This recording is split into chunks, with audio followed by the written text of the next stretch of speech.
tak akan pernah sesali Yesus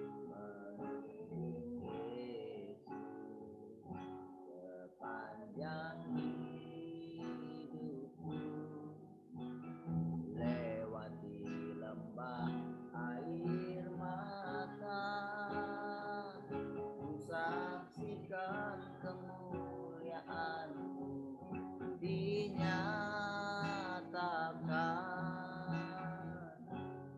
berapapun harga yang harus ku bayar ku kan tetap setia melayani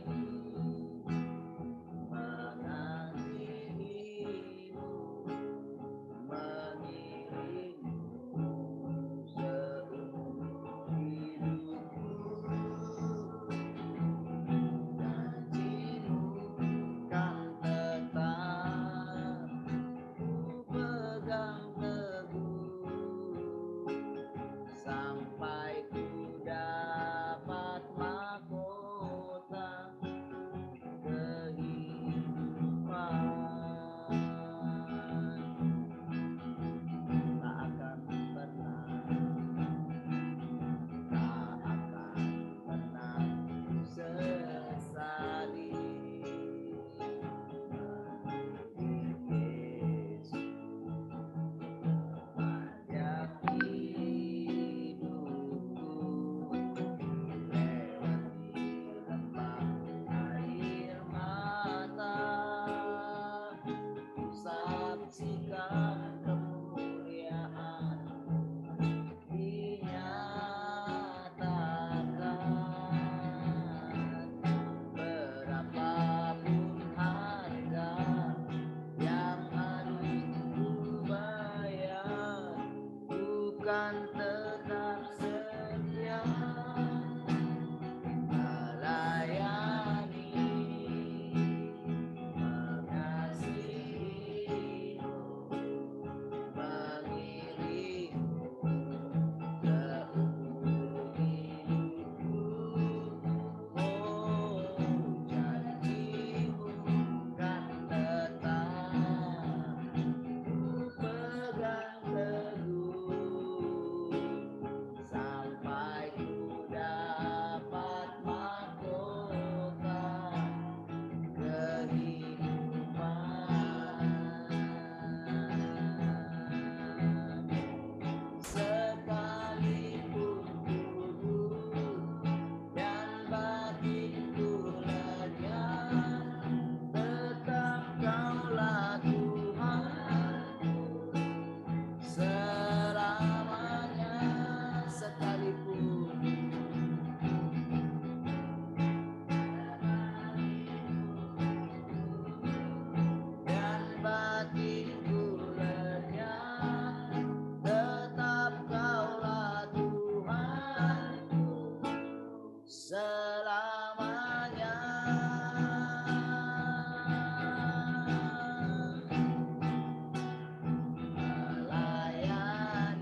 hadirmu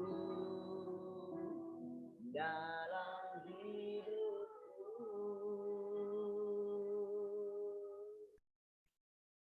membawa sembahku, menyatakan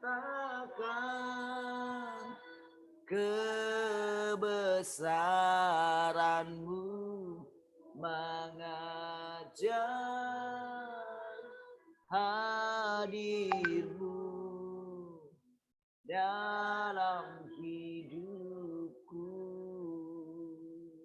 Saya katakan memandang wajahmu,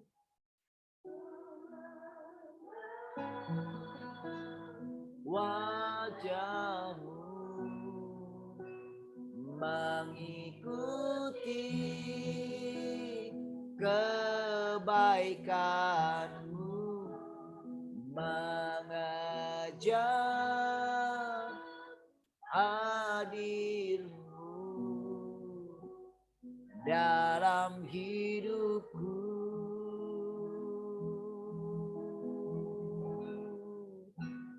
membawa sembahku, menyatakan kebesaranmu, mengajak hadirmu dalam hidupku.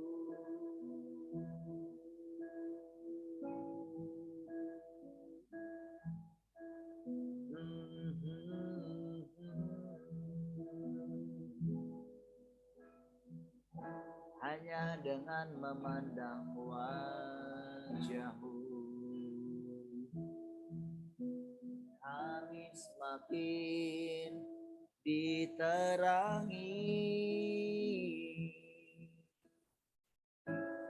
Wajahmu yang sesungguhnya adalah kepuasan kami. Oh, Engkaulah tujuan kami, Engkaulah harapan kami. Oh,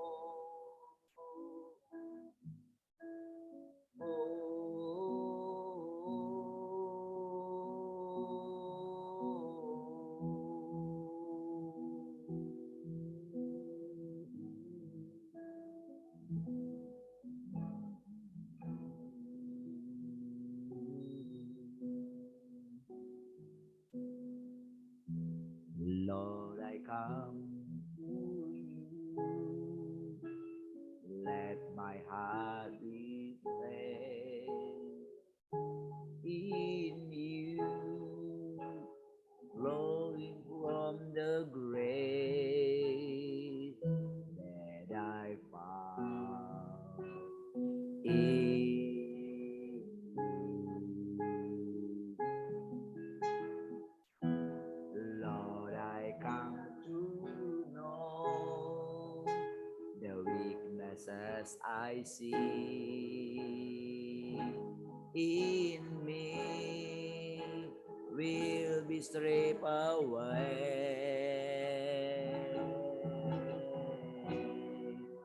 by the power of your love.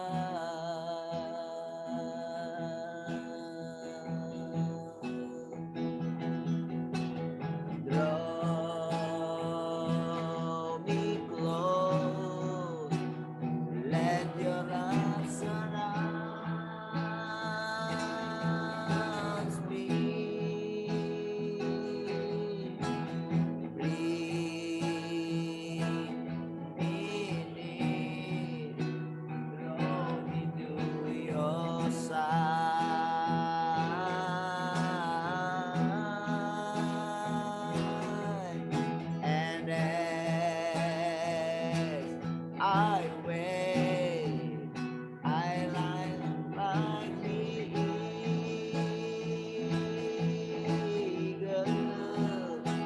and I will soar with you.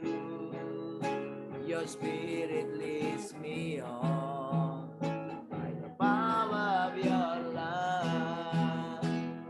Draw me close. Let your love surround me. Bring me near.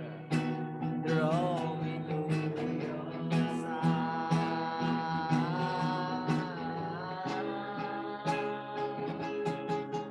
And then I wait.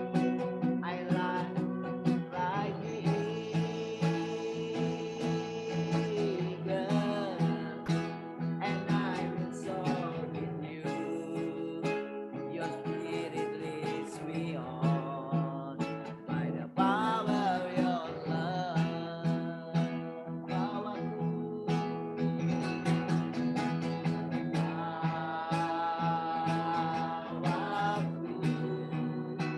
bagaikan raja wali.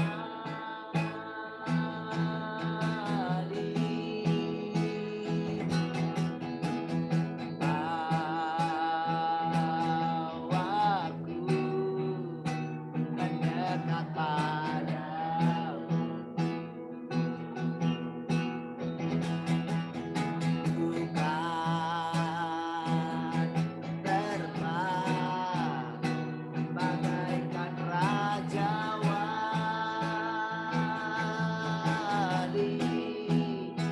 Rohmu mengangkatku terbang lebih tinggi dalam kuasa kasih-Mu. Bawaku,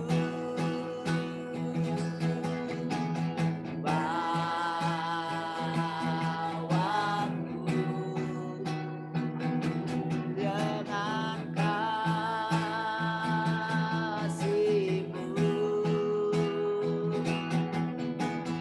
Bawaku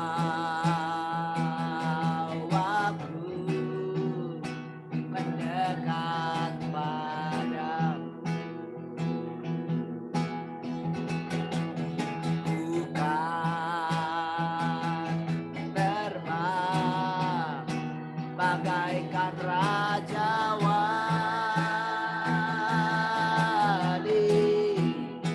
Rohmu mengangkatku terbang lebih tinggi dalam kuasa. Rohmu mengangkatku terbang lebih tinggi dalam kuasa. Rohmu mengangkatku terbang lebih tinggi dalam kuasa kasih-Mu.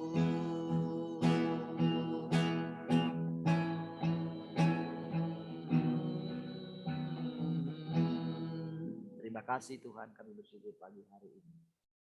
Oh, kami bersyukur buat segala perkataan-perkataan firman-Mu yang membawa kami semakin dekat. Pujilah Engkau Tuhan. Haleluya. Sama-sama katakan amin. Baik, puji Tuhan. Shalom semua. Selamat pagi. Bagaimana kabarnya pagi hari ini? Haleluya. Jelaskah suaranya? Coba cek sound dulu. Shalom semua. Halo, selamat pagi. Jelas suaranya. Shalom keluarga Glory Cihongbi. Shalom, selamat pagi semuanya. Ya, salam Heni. Shalom Mak Yeye.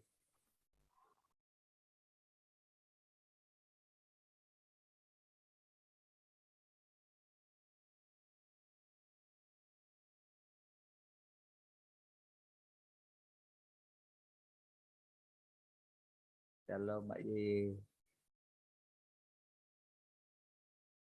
Nggak kedengaran kah suara saya?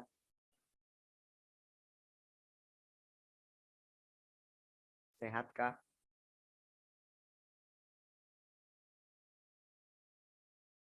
Sepertinya nggak kedengaran. Shalom, Aye.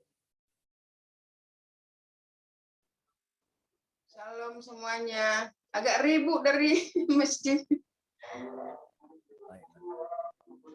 Jelita. Mana mukanya nggak kelihatan? Mana ya Jelita ya? Shalom Jelita. Mana nggak nampak mukanya? Shalom. Nggak nampak ya mukanya ya? Kenapa pagi ini?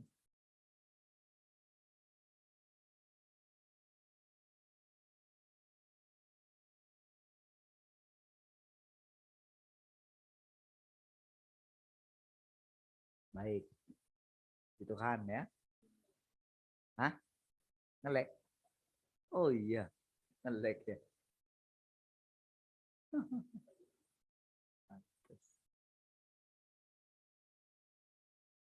Tadi 13, siapa lagi yang keluar? Oh tadi ada.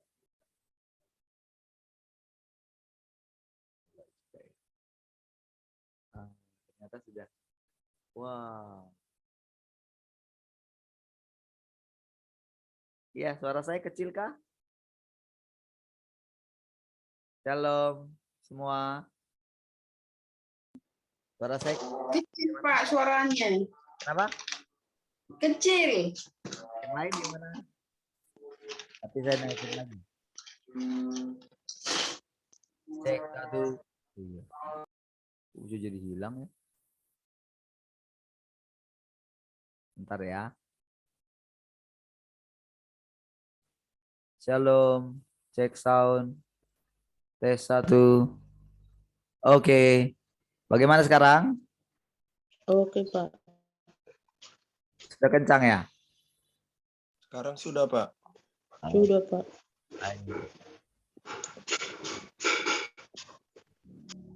Oke, baik. Puji Tuhan. Haleluya. Ada yang mau cerita? Boleh, silakan. 5 menit. Kalau enggak langsung tancap gas. Ada? Ada yang merenungkan sesuatu sepanjang malam ini?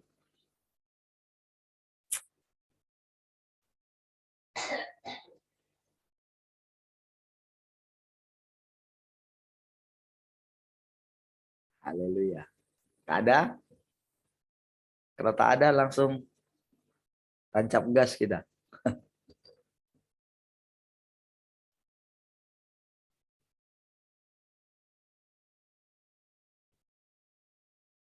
Oke, baik. Kalau tidak ada, dengarkan firman Tuhan ya. Baik. Saudara,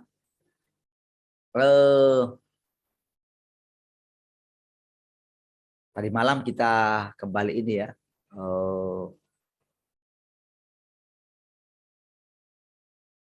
Diingatkan tentang bagaimana dampak daripada pekerjaan Tuhan atau penghakiman Tuhan. Ya. Ingat saudara, apa yang sedang kita alami hari-hari ini gitu,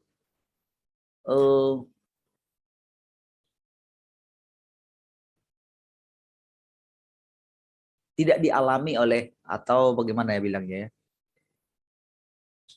pekerjaan Tuhan yang sekarang itu, saudara, adalah pekerjaan yang untuk zaman sekarang. Ya, jadi kita ini sebetulnya setiap generasi yang lahir gitu ya. Dan kita akan melahirkan generasi berikutnya gitu. Lewat anak-anak kita. Maka saudara, pelatihan Tuhan kalau pelatihan Tuhan terhadap orang-orang kudus di zaman yang lampau itu serius, maka pelatihan Tuhan kepada kita juga tetap serius.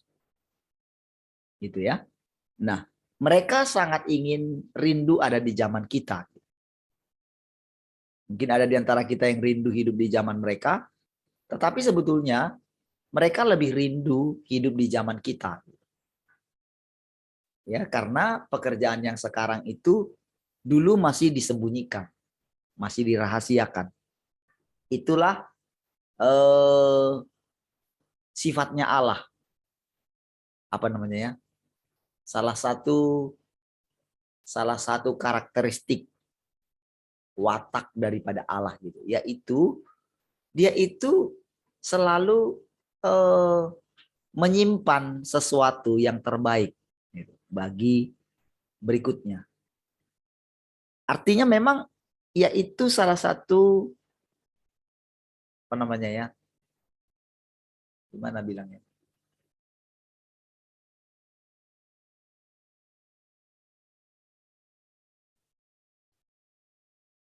Ya salah satu ciri khasnya Tuhan gitu. Karena kan memang dia itu Allah gitu. Jadi selalu ada saja hal yang baru gitu. Itulah Allah gitu. Itulah yang membedakan kita dengan membedakan dia dengan manusia gitu. Ya, kita ini anak, jadi Bapak itu, Allah itu adalah Bapak gitu. Kita anak karena kita manusia ya. Jadi jangan lagi punya atau segera harus berubah dari pandangan kita terhadap antara anak dan bapak itu gitu. Ya, jadi bukan karena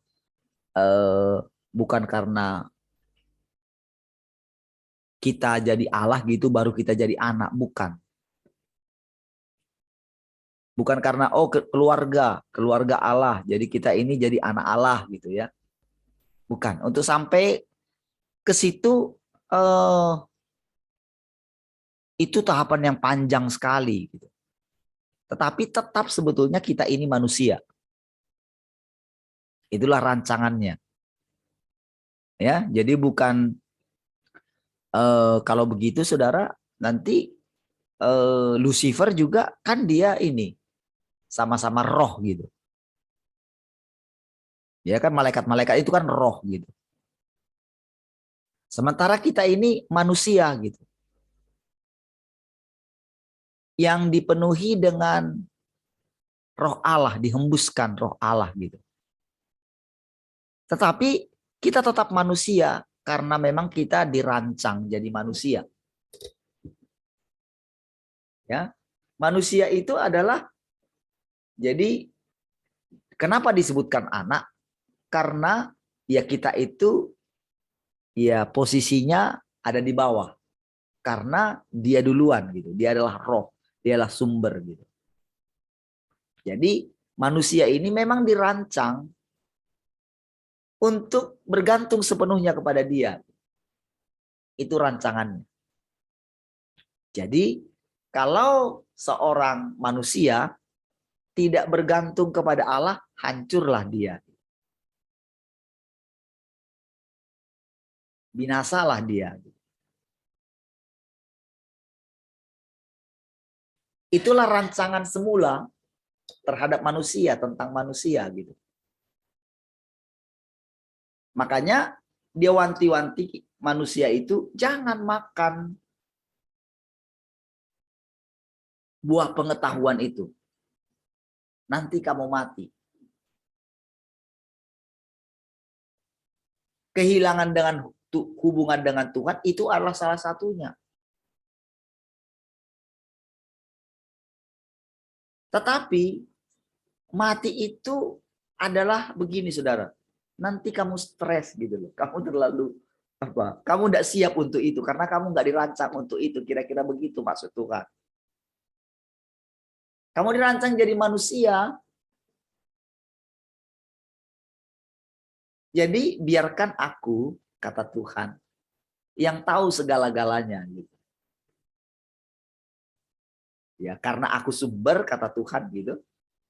Kata Allah, karena aku sumber, ya aku sanggup untuk itu gitu. Karena memang aku Allah gitu. Kamu tidak, kamu ciptaan. Kamu yang keluar dari diriku. Aku yang merancang kamu gitu loh. Kalau kamu keluar dari rancanganku, dari yang kukatakan, iya, bagaimana kamu bisa melanjutkan hidup? Kan kamu ciptaanku, kata Tuhan, gitu kan? Terhadap manusia. Gitu. Makanya ketika dia berfirman, saudara, itu yang mesti diperhatikan, harusnya direnungkan. Gitu. Jadi kita tidak tahu berapa lama manusia itu jatuh ke dalam dosa ya. Pertama kali dosa itu. Kita tidak tahu. Tetapi tetap saja saudara, masalahnya adalah ketika dia tertipu gitu. Entah kenapa saudara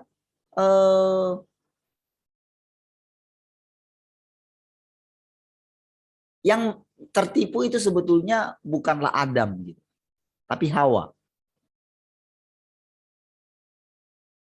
Hanya saja Adam itu tidak melakukan tugasnya sebagai Allah atau sebagai Tuhan. Harusnya kan Adam itu karena dia sumber. Kan itu kan jadi replikanya gitu dari Allah gitu. Harusnya harapan Tuhan itu Adam itu seperti dirinya. Jadi dia mesti bisa mengajarin Adam gitu. Karena kan Adam itu berasal dari dirinya gitu. Jadi harusnya Adam itu lebih berpengalaman daripada Hawa. Harusnya dia sudah tahu melarang Hawa untuk tidak makan itu. Gitu.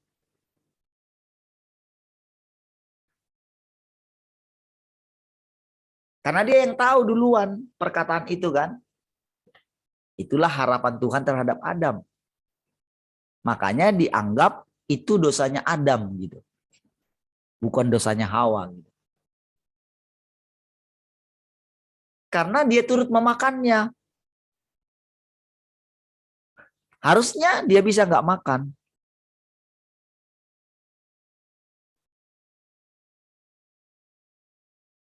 Tapi karena cintanya melebihi ketaatannya kepada Bapaknya. Beda dengan Yesus. Dia punya kehendak.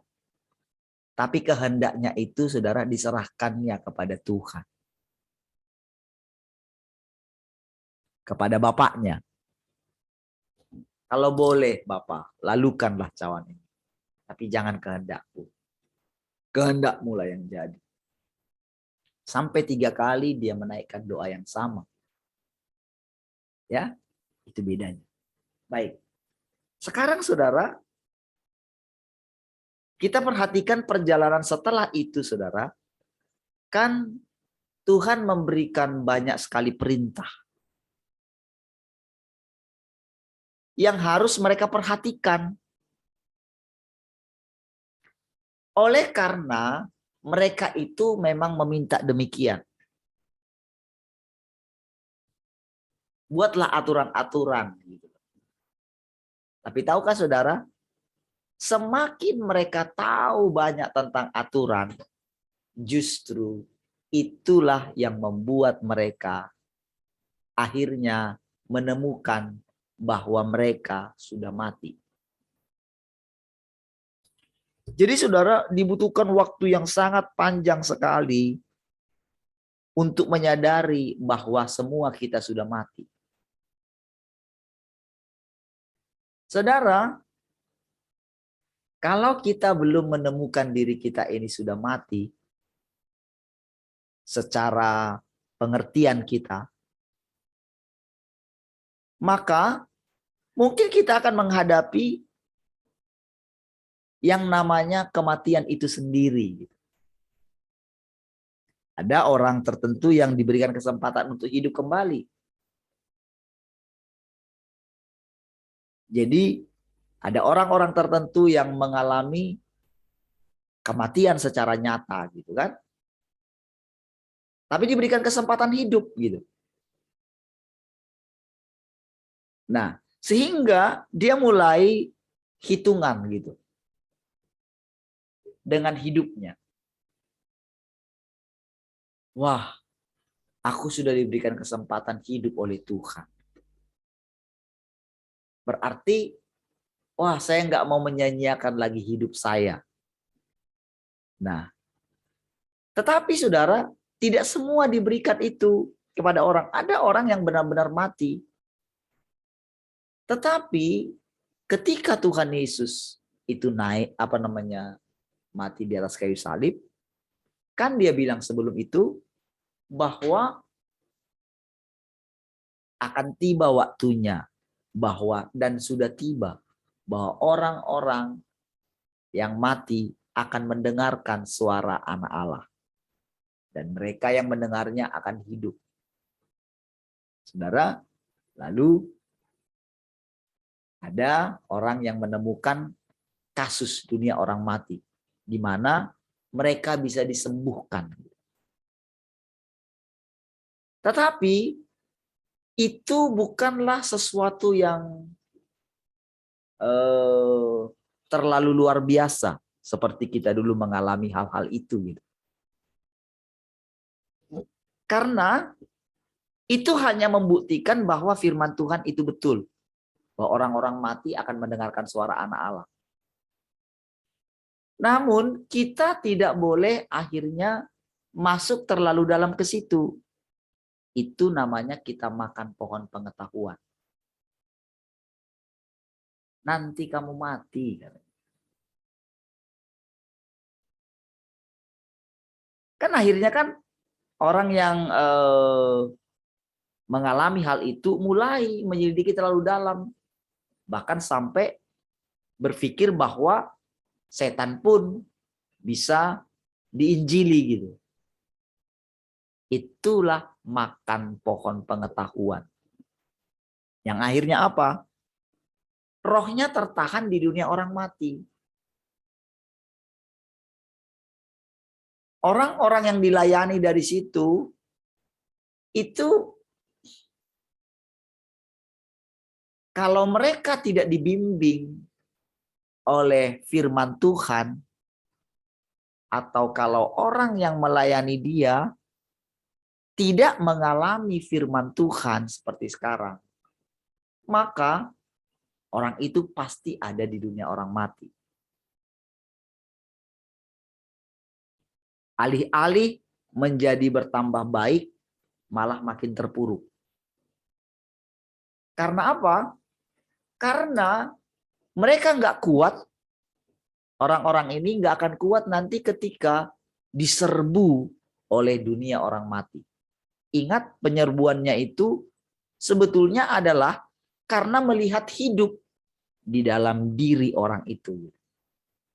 Jadi karena orang itu tidak tinggal lagi di dalam Tuhan, akhirnya apa? Dia bukan dipimpin oleh Tuhan lagi. Tapi dia dipimpin oleh gagasannya, pengetahuannya. Jadi saudara, di alam roh itu ada orang-orang kuat gitu. Ada malaikat-malaikat yang menyamar sebagai malaikat terang. Malaikat terang itu adalah pembawa pesan. Jadi, jadilah orang-orang ini, siapapun dia gitu, mau dia mengatakan dirinya nabi, menyampaikan pesan Tuhan, orang itu tidak sadar kalau dia sedang bukan dipimpin oleh roh Tuhan. Tidak sadar, saudara. Jadi itu yang sedang terjadi. Itulah yang terjadi bagi orang-orang yang tidak duduk di kaki Tuhan. Maka orang-orang ini akan selalu ingin berbuat sesuatu untuk Tuhan. Memang saudara, ada tuntutan Tuhan dari kita. Tetapi untuk kita menggenapinya itu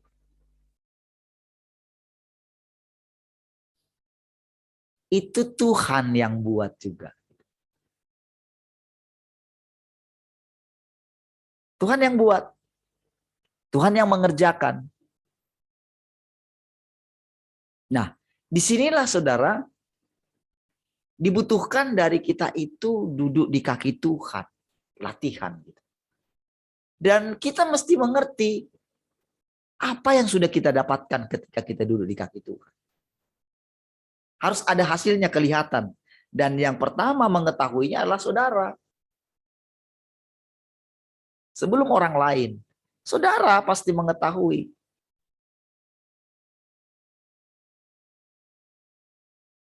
Perubahan apa yang terjadi ketika engkau duduk di kaki Tuhan. Apa yang terjadi?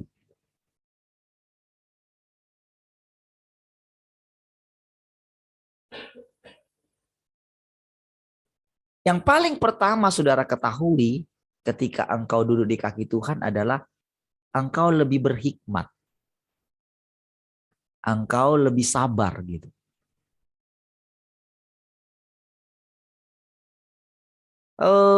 Menjadi berpengalaman. Kan Tuhan yang mari ke sini, mari ke sini.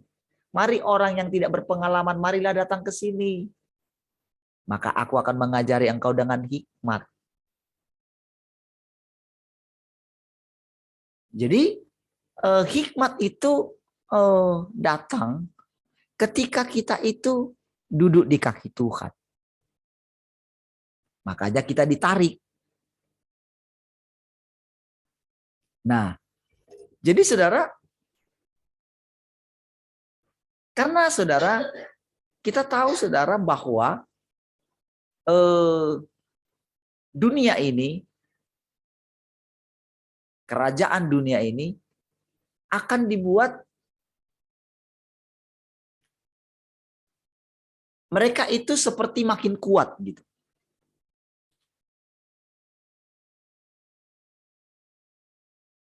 Sehingga saudara, orang-orang yang tadi duduk di kaki Tuhan ini, ketika seseorang duduk di kaki Tuhan, si orang itu belum menyadari bahwa ada sisa-sisa dari dunia ini, dari si jahat itu, baik dari keturunannya, baik dari yang dia dengar, dari pengajaran-pengajaran yang sudah masuk ke dalam pikirannya. Orang ini belum tahu separah apa itu sudah merasuk. Racun itu sudah merasuk di dalam dirinya. Dia tidak tahu. Nah, dia akan tahu ketika dia berhadapan dengan dunia. Maka dari dalam dirinya ini akan ada unsur. Begini saudara. Kalau yang kita makan bukan pohon kehidupan, kalau yang kita makan pohon pengetahuan yang baik dan yang jahat, itu ketahuannya adalah ketika kita bertindak terhadap dunia ini. Ketika kita keluar dari arahan sang pengarah kita, sang penasehat kita, maka di situ kita akan belajar, akan melihat bahwa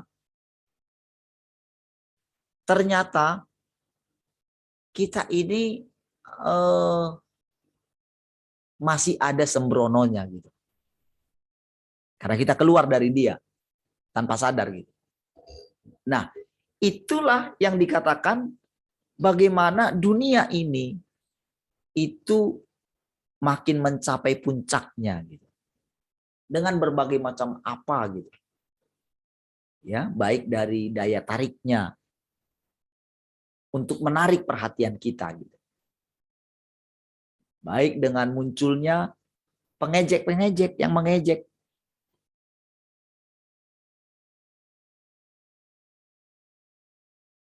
Saudara,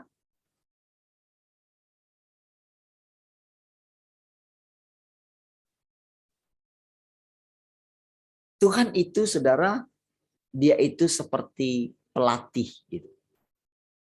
Yang melatih generasi yang baru gitu.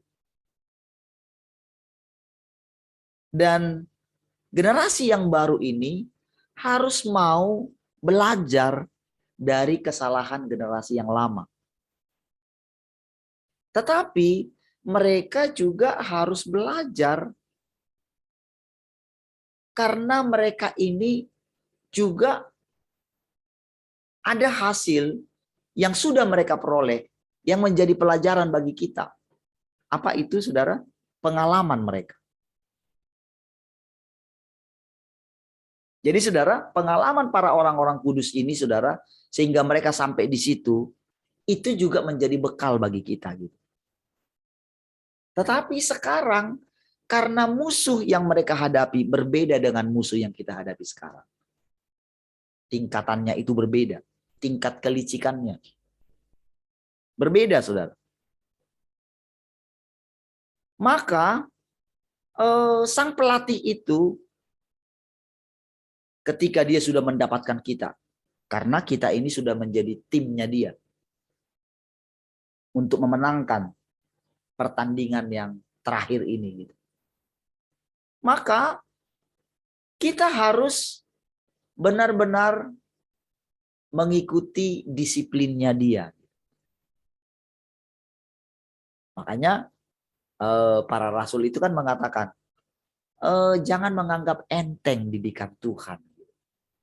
Apa yang kita alami jangan anggap remeh. Semua yang kita alami ada tujuannya. Dan kita mesti merenungkan gitu. Apa yang sudah kita peroleh daripada didikannya. Ketika kita diajar oleh dia, ketika kita makan bersama dengan dia. Kita nggak boleh sembarangan makan gitu. Jadi saudara, dunia ini menawarkan seperti makanan. Makanan-makanan cepat saji. Yang mereka ajarkan langsung, wah ini bagus nih. Ini makanan bagus nih. Sehingga saudara, makanan-makanan ini akan mengenyangkan kita sehingga kita itu tidak makan makanan yang sesungguhnya, yang sangat bernilai gizi tinggi bagi kita. Hanya Tuhan yang tahu.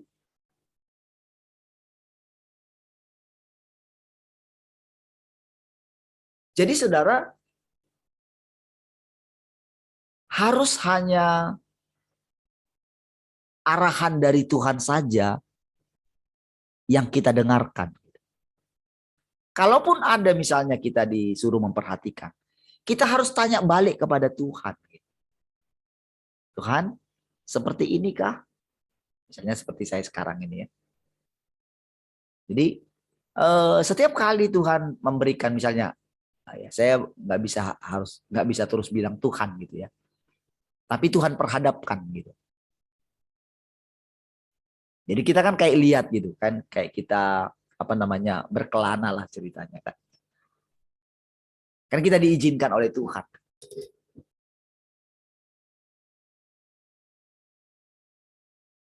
Nah, lalu kita memperhatikan sesuatu. Kan Tuhan ada di mana-mana gitu. Tuhan memenuhi bumi gitu. Ketika kita memperhatikan sesuatu, Tuhan, saya ini sesuai enggak ya? Ini saya pikirkan begini. Kira-kira seperti itukah yang Tuhan pikirkan tentang ini gitu.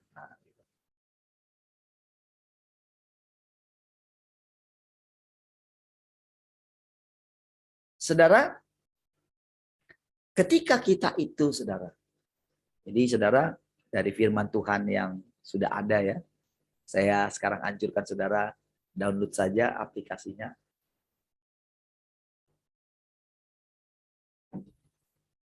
Tuh, supaya saudara bisa kapan saja membacanya.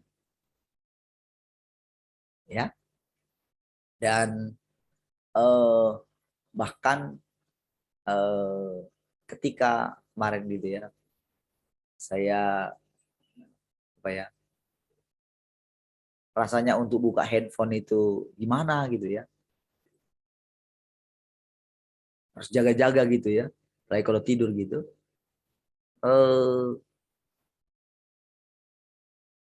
Rasanya untuk baca itu kan mengganggu mata juga gitu ya,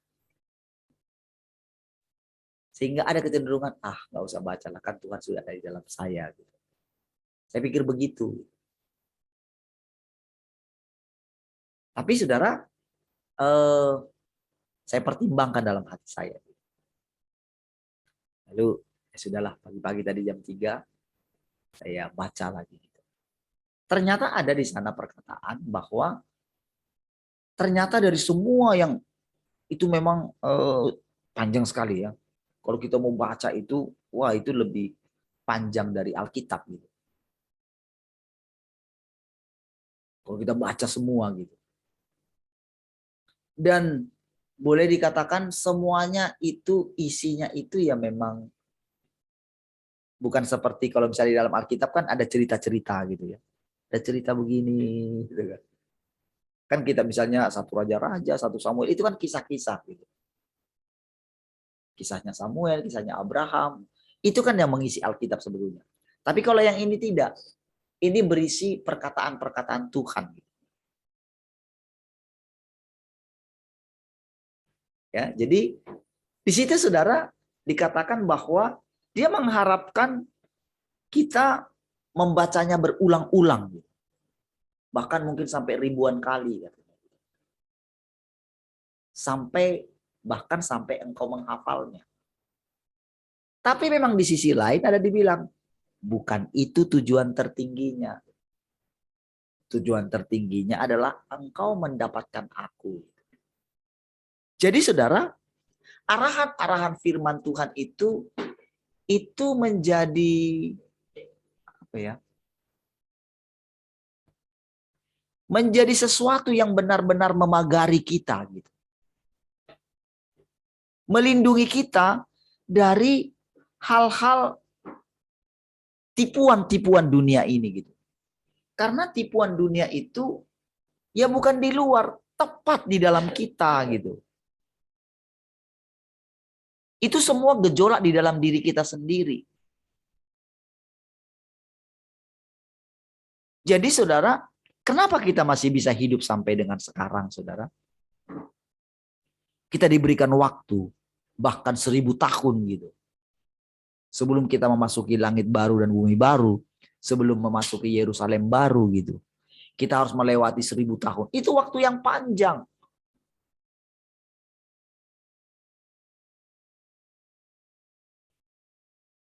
Kita jadi punya pengalaman yang banyak sekali tentang berbagai fase dalam hidup kita.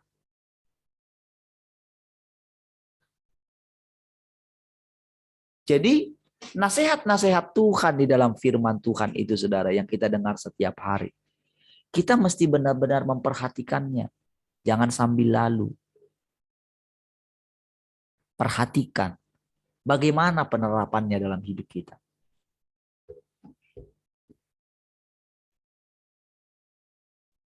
Perhatikan setiap hari bagaimana saudara hidup. Apakah mulai ada di dalam diri saudara?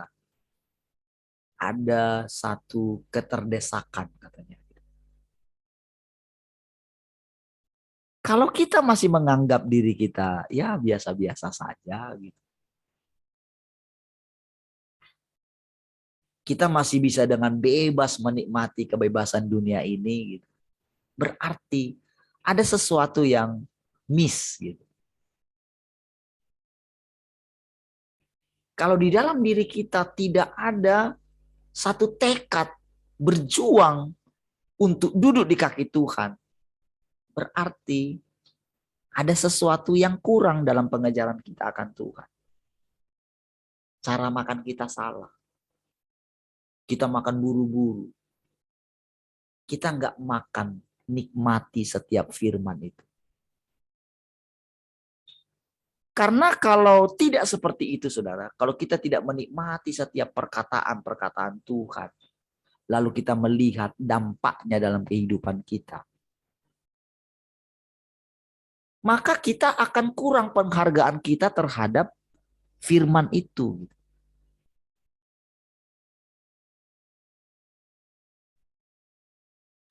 Jadi saudara, kita dikatakan adalah makhluk hidup. Inilah yang membuat kita berbeda dengan binatang gitu. Atau ciptaan-ciptaan yang lain. Kita makhluk yang hidup. Yang terus gitu. Mempunyai hidup yang berkesinambungan terus. Makanya ada anak, ada cucu, ada cicit gitu. Makanya orang-orang mati walaupun dia sudah mati, karena dia belum memperoleh hidupnya Tuhan, maka dia akan terus memperhatikan anak cucunya. Apalagi kalau anak cucunya mendirikan tugu. Mereka akan ada di situ.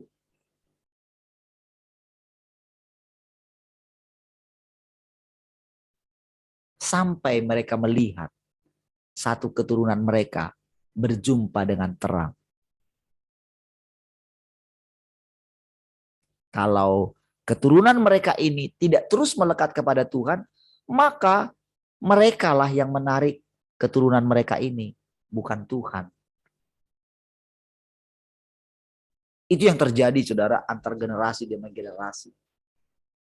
Tapi kalau seseorang melekat kepada Tuhan, maka dia bisa memisahkan dirinya dari keturunan, dari nenek moyang dia. Nah, jadi saudara, perjalanan kita ini sangat panjang sekali.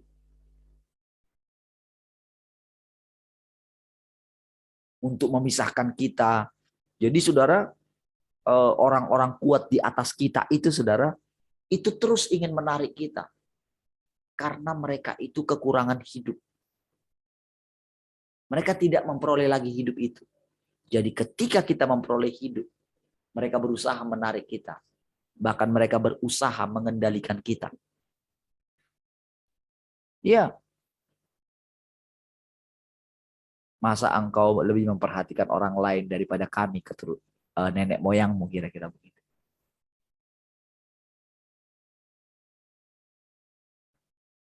Tetapi orang yang mengasihi Tuhan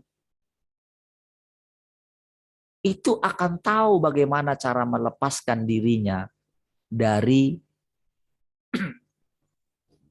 familiar spirit itu, saudara. Dia akan tahu. Inilah perjalanan kita yang panjang, saudara. Dia melatih kita. Dia yang menemukan, jadi dalam diri anak-anak muda.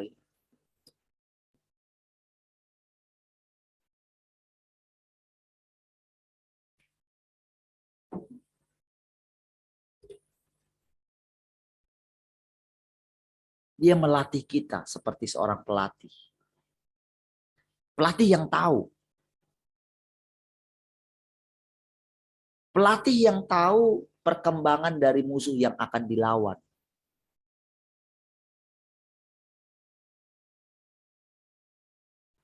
Pelatih yang tahu karakteristik daripada setiap pemain yang ada. Apalagi kalau anak-anak muda gitu. Dia akan cenderung bermain individu.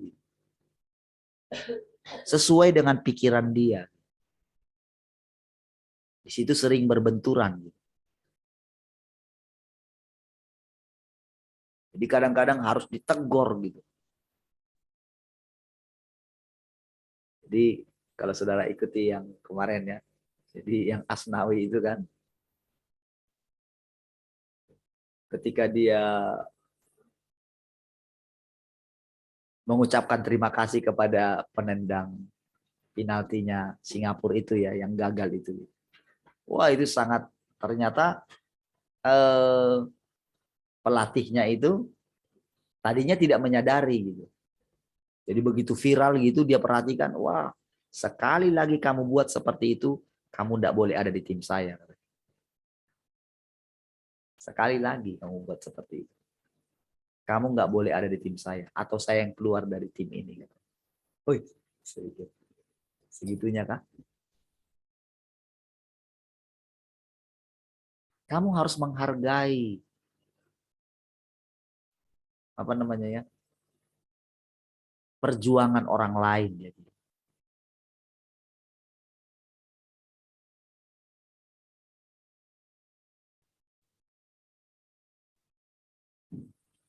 Jadi saudara, pelatih yang tahu,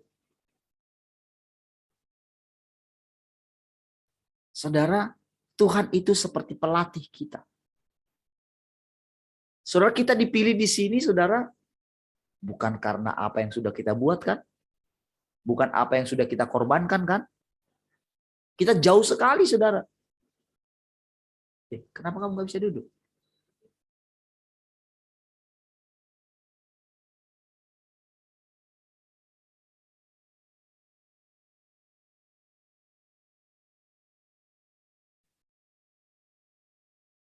Jadi saudara, dia yang tahu semua.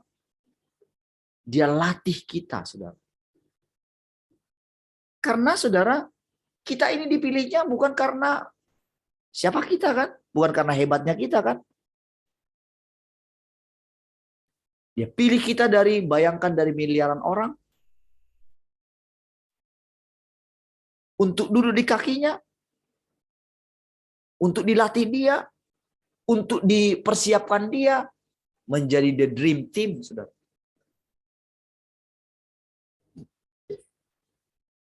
Yang berbeda dengan generasi sebelumnya. Dia sudah mempersiapkan kita pekerjaan yang terbaik.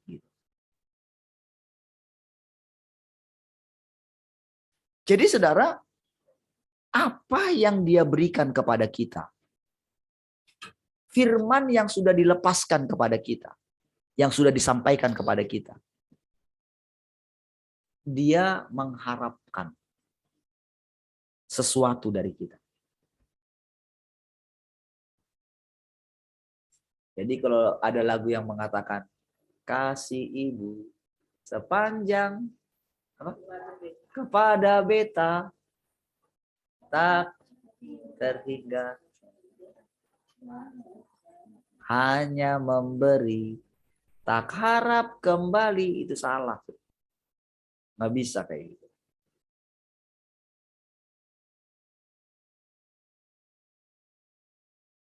Pasti ada yang diharapkan dia, yaitu apa? Anak-anaknya berubah. Anak-anaknya menjadi takut akan Tuhan. Tidak mempermalukan orang tuanya.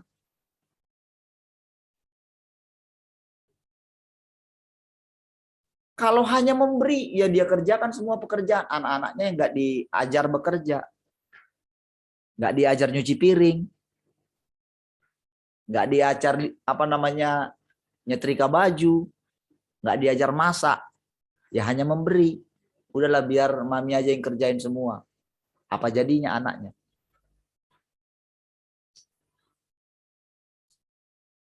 Ya anak-anak dengerin. Kalian di sini bukan jadi kalian, wah, lepas dari rumah kan?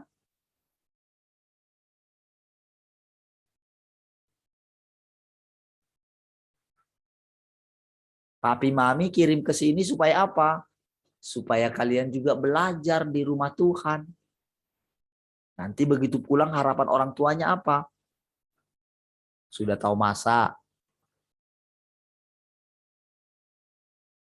Sudah tahu nyapu rumah.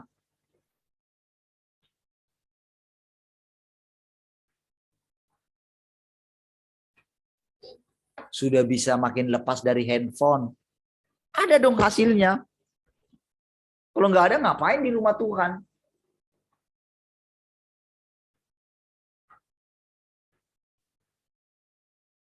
Nah, saudara, begitu juga kita di hadapan Tuhan. Ketika kita duduk di kaki Tuhan, ada dia harapkan hasilnya. Karena kita mau dipertontonkan oleh Tuhan.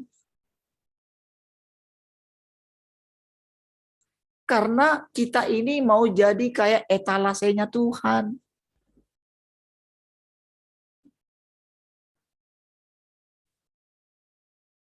Supaya orang-orang itu belajar. Supaya orang-orang di sekitar kita, segala makhluk, sedang menantikan pentahbisan anak-anak Allah. Seluruh ciptaan.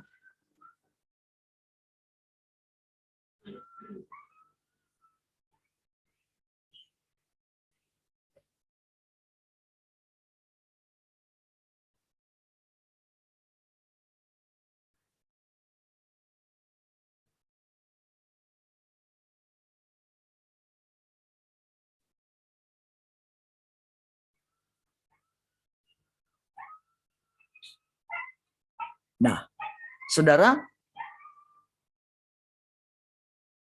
ketika kita duduk di kaki Tuhan, saudara, kita mendengarkan setiap perkataan-perkataan Dia. Gitu. Jadi kita dilatih, kita didisiplin oleh Tuhan. Gitu. Ya, kita didisiplin setiap hari, gitu. Sehingga saudara, lahirlah di dalam kita, saudara, kebutuhan akan Tuhan itu semakin meningkat, saudara. Setiap hari. Jadi tindakan kita itu akan makin terukur gitu. Setiap apa yang kita lakukan gitu.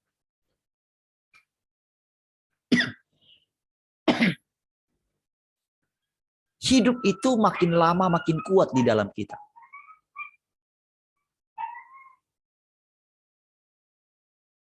Hidupnya Tuhan itu makin lama makin kuat. Itu mendesak. Tetapi di sisi lain, saudara, maut itu juga makin kuat juga, saudara. Sehingga dia perlu memberitahukan. Jadi ketika kita diperhadapkan gitu, lalu Tuhan perhatikan, apakah kita datang ke kaki Tuhan. Setiap kali kita menghadapi dilema gitu. Dilema itu dua keputusan yang kalau diambil itu sama-sama merugikan. Gitu. Tapi hikmat akan mengajarkan kita mana pilihan yang terbaik di dalam dua pilihan yang tersulit. Sama-sama sulit. Tapi hikmat itu lahir daripada pengalaman hidup. Nggak bisa, nggak bisik-bisik ya.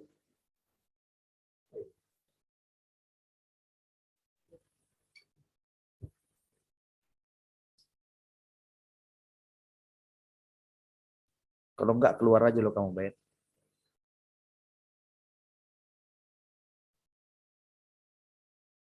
Saudara, hikmat itu lahir dari pengalaman hidup kita bersama dengan Tuhan. Keputusan-keputusan yang kita ambil, keputusan yang sama-sama sulit gitu.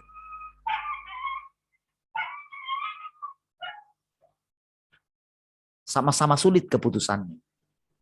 Tetapi hikmat akan mengajarkan kita keputusan apa yang akan kita ambil. Nah, saudara, pilihan untuk duduk di kaki Tuhan Kalau awalnya dia yang datang gitu, tetapi ketika dia datang itu, saudara, kan dia yang datang tuh, ketok pintu kita. Berarti kita sedang tertidur ya. Dia ketok dan anugerah bagi kita bisa membukakan pintu untuk dia. Lalu dia makan bersama-sama dengan kita.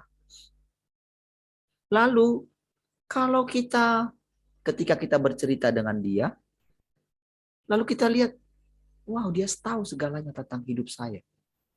Lalu kita mengatakan, Tuhan, aku serahkan hidupku ke dalam tangan. Silahkan Tuhan.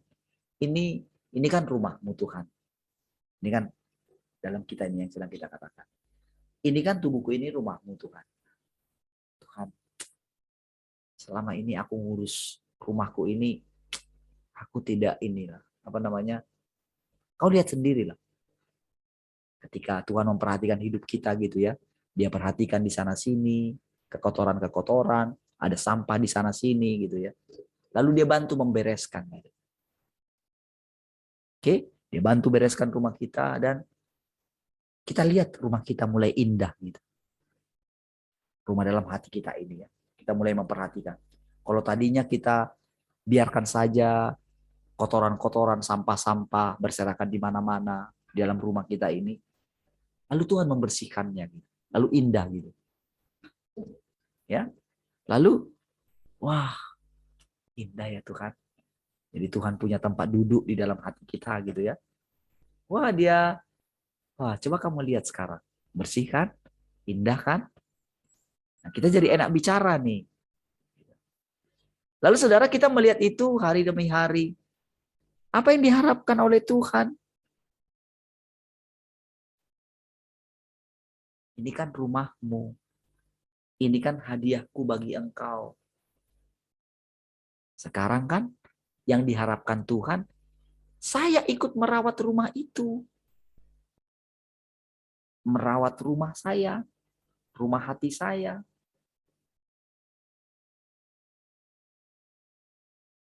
Dan saya sekarang yang datang ke rumahnya Tuhan. Diizinkan.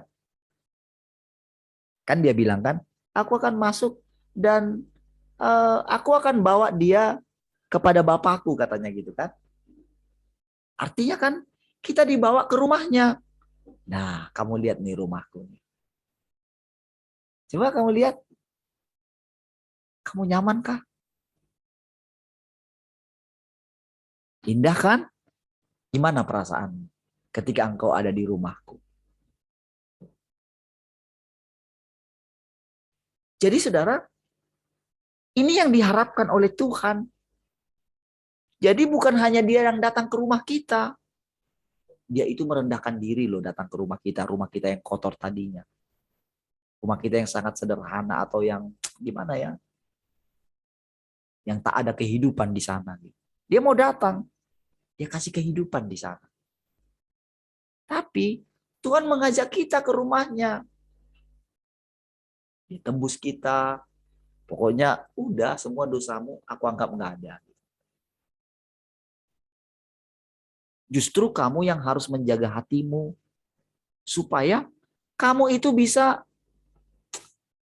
ini rumahmu, rumahku ini rumahmu, kata Tuhan. Kita datang ke situ. Nah, yang diharapkan dari kita adalah di dalam setiap ketika kita mulai kembali lagi, ya, dalam kehidupan kita. Lalu kita mesti diperhadapkan dengan hal-hal yang kembali akan mengotori rumah kita gitu. Segala hal yang dari luar, tawaran-tawaran dunia ini gitu ya. Yang sebetulnya ingin mencuri hati kita gitu. Ya. Nah, disitulah dia menunggu, dia memperhatikan keputusan apa yang kita ambil setiap hari. Apakah kita memilih duduk di kaki Tuhan? Apakah lahir doa yang sesuai dengan hatinya Tuhan?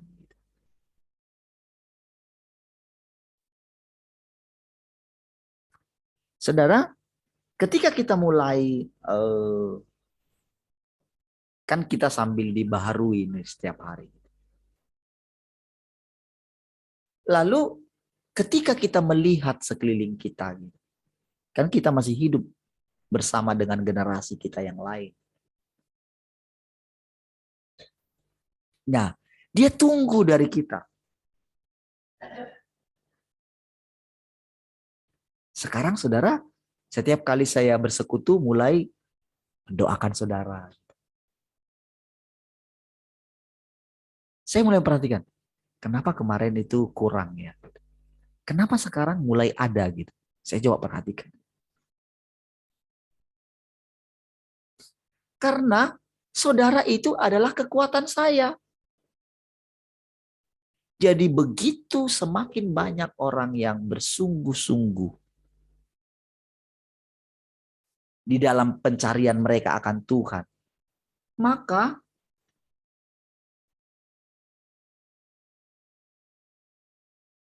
kita itu akan mendapatkan satu perlindungan yang semakin kuat gitu. Pemeliharaan yang semakin nyata. Sorga itu, atau lebih tepatnya atmosfer sorga itu, kerajaan sorga itu makin meluas.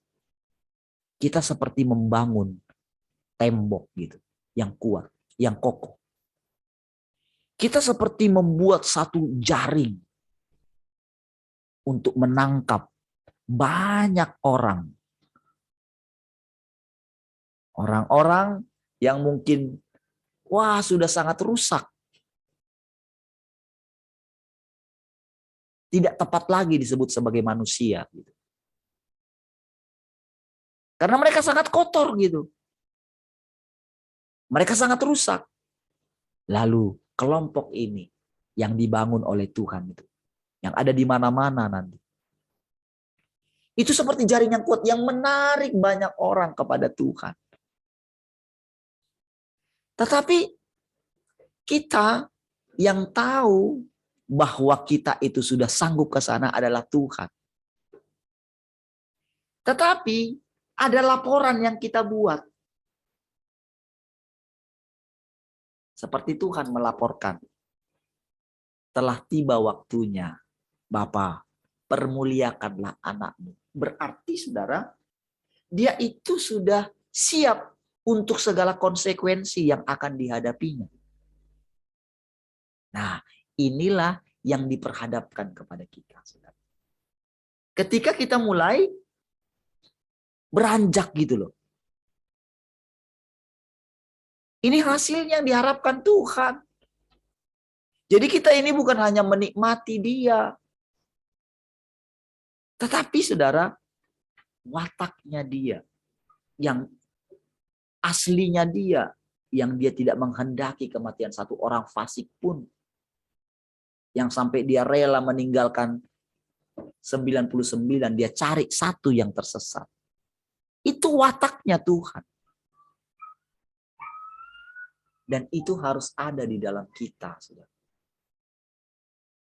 Sehingga kita rela mengesampingkan semua pengetahuan-pengetahuan kita yang lama. Tentang orang yang mungkin sudah, dia sudah menerima tanda, nggak mungkin lagi dia diselamatkan. Ya benar di satu sisi. Tetapi kalau dia menemukan kita duduk di kakinya Tuhan, maka dia akan melihat apa hasilnya ketika aku berfirman kepada dia ini. Apakah hidupku di dalam dia ini berkembang gitu. Saudara, hidup pasti menelan maut. Terang pasti menelan kegelapan gitu. Pasti. Inilah yang membuat pekerjaan Tuhan itu selalu baru, saudara. Disinilah saudara kejahatan itu ditelan oleh kebaikan. Dusta ditelan oleh kebenaran. Seperti itulah saudara kita mengalahkan si jahat. Seperti itulah iblis itu tidak punya tempat lagi di dalam kerajaannya. Nggak punya tempat. Bukan seperti kemarin. Nah, saudara, inilah yang sedang dikerjakan di dalam kita. Ketika kita duduk di kaki Tuhan. Terus dia berfirman. Setiap kali yang kita dengar itu makin lama, makin meningkat, saudara. Dan saudara kan lihat di dalam diri saudara. Kekudusannya makin lama makin kuat gitu. Pasti. Tidak mungkin tidak. Kecerobohan-kecerobohan kita itu akan makin kecil gitu. Kita akan semakin smart, cepat, pintar, mengambil keputusan tepat pada waktunya, tidak salah. Karena apa? Karena kita semakin melihat bagaimana puncak daripada pemberontakan itu. Wow. Itu hal yang luar biasa. Baik saudara, puji Tuhan, saya berharap saudara ini ya, dalam waktu-waktu sedang saudara bisa baca ya, dari aplikasi itu ya, Gereja Tuhan Yang Maha Kuasa. Ya, baik, mari kita berdoa. Terima kasih Bapak Surgawi, kami bersyukur pagi hari ini buat anugerah. Segala sesuatunya dari Engkau, oleh Engkau, bagi Engkaulah segala kemuliaan. Segala aktivitas kami hari ini, sepenuhnya kami berada di dalam pimpinan-Mu. Haleluya. Mari semua yang mengasihi Tuhan sama-sama katakan, amin. Baik.